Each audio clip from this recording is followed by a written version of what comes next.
हरे कृष्णा। हे प्रिय भक्तों, आज हम माघ मास की इस दिव्य कथा श्रृंखला के 13वें अध्याय में प्रवेश कर रहे हैं। अब तक आपने सुना कैसे यमलोक का भयावह स्वरूप, कैसे कर्मों का कठोर विधान और कैसे माघ मास का एक छोटा सा पुण्य मनुष्य के संपूर्ण भाग्य को बदल देता है। आज का अध्याय मनुष्य को सीधा भगवान की शरण में पहुंचाने वाला अध्याय है। दत्तात्रेय जी ने कहा, हे राजन, तुमने अब तक माघ मास के स्नान, दान, व्रत और नाम स्मरण की महिमा सुन ली। अब मैं तुम्हें वो रहस्य बताता हूँ जिससे मनुष्य यमलोक के बंधन से सदा सदा के लिए मुक्त हो जाता है। राजा ने हाथ जोड़कर कहा, हे भगवान, अब तक मैंने ये तो जान लिया कि माघ स्नान से स्वर्ग की प्राप्ति होती है, पापों का नाश होता है, किंतु ये बताइए कि कौन सा ऐसा कर्म है जिससे मनुष्य को फिर यमराज का दर्शन ही न करना पड़े। दत्तात्रेय जी बोले, राजन, ध्यान से सुनो। माघ मास का स्नान, व्रत और दान बहुत बड़ा पुण्य देता है, परंतु उससे भी बड़ा है श्री हरि की शरणागति। जो मनुष्य ये मान ले कि मैं किसी का नहीं हूँ, न धन मेरा है, न शरीर मेरा है, न परिवार मेरा है, सब कुछ केवल श्री हरि का है, वही वास्तव में माघ मास का अधिकारी है। कथा, एक वैश्य की शरणागति। प्राचीन काल में नर्मदा तट के पास एक नगर में एक अत्यंत धनी वैश्य रहता था। उसके पास घर, व्यापार, दास दासी, धन, सम्मान सब कुछ था, परंतु एक बात नहीं थी, मन की शांति। वो प्रतिदिन पाप और पुण्य दोनों करता था, दान भी करता था और छल भी, पूजा भी करता था और अहंकार भी। एक दिन अचानक उसके शरीर में भयानक रोग उत्पन्न हो गया। वैद्य, औषधि, तंत्र, मंत्र कुछ काम ना आया। रात के समय वो भय से कांपता हुआ बोला, अब मेरा अंत निकट है। उसी रात उसने स्वप्न में देखा भयंकर यमदूत उसके द्वार पर खड़े हैं, हाथों में पाश, गदा और लेखा पत्र।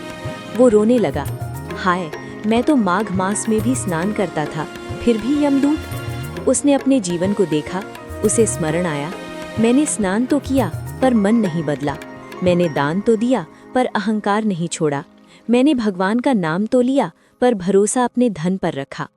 हे श्री नारायण, अब मेरा कोई नहीं है, आप ही मेरे माता पिता हैं, आप ही मेरे रक्षक हैं, मुझे मेरे कर्मों से नहीं अपनी कृपा से बचा लीजिए। तभी वहां भगवान विष्णु के पार्षद प्रकट हुए, हाथों में शंख, चक्र और गदा। उन्होंने यमदूतों से कहा, जिसने जीवन के अंतिम क्षण में शुद्ध भाव से श्री हरि की शरण ली है, उसका लेखा अब यमलोक में नहीं वैकुंठ में लिखा जाता है। वो रोगी वैश्य अचानक उठकर बैठ गया, उसके नेत्रों से अश्रु बहने लगे। वो बोला, हे प्रभु, मैंने माघ मास को केवल स्नान का महीना समझा था, पर आज समझ में आया कि ये तो आत्मसमर्पण का महीना है। वो अपने परिवार, धन और व्यापार को भगवान की सेवा में समर्पित करके नर्मदा तट पर चला गया। माघ मास के शेष दिन उसने प्रातः स्नान, तुलसी पूजन, विष्णु सहस्रनाम श्रवण, एकादशी व्रत, अतिथियों को अन्नदान और निरंतर हरि नाम से अपने जीवन को भर दिया। जब उसका देहांत हुआ तो न यमदूत आए न भय आया, केवल एक अपूर्व शांति और दिव्य प्रकाश। राजन, यही है माघ मास के 13वें अध्याय का सार।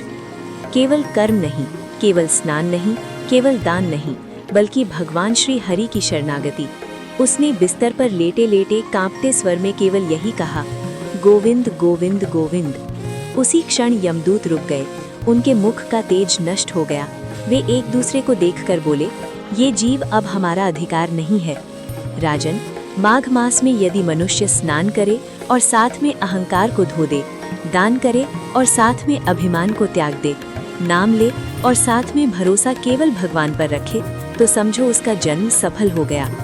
हे मानव, जिस प्रकार सूखा पत्ता जल में गिरते ही गल जाता है, उसी प्रकार शरणागत जीव के पाप हरि नाम में गल जाते हैं। यमलोक का मार्ग पाप से नहीं अहंकार से बनता है और वैकुंठ का मार्ग पुण्य से नहीं शरणागति से खुलता है। इसलिए माघ मास में स्नान अवश्य करो, एकादशी का पालन करो, शालिग्राम व तुलसी का स्मरण करो और सबसे अधिक मैं करता हूँ इस भाव को छोड़कर, हे प्रभु, आप ही सब कुछ है, इस भाव को धारण करो।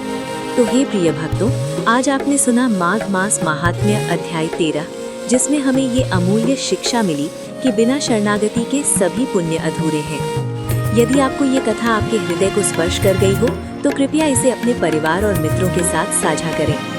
आपके अपने चैनल कृष्णा कृष्णा पर ऐसी ही दिव्य पौराणिक कथाएं निरंतर सुनने के लिए चैनल को सब्सक्राइब अवश्य करें। हरे कृष्णा। हरे कृष्णा।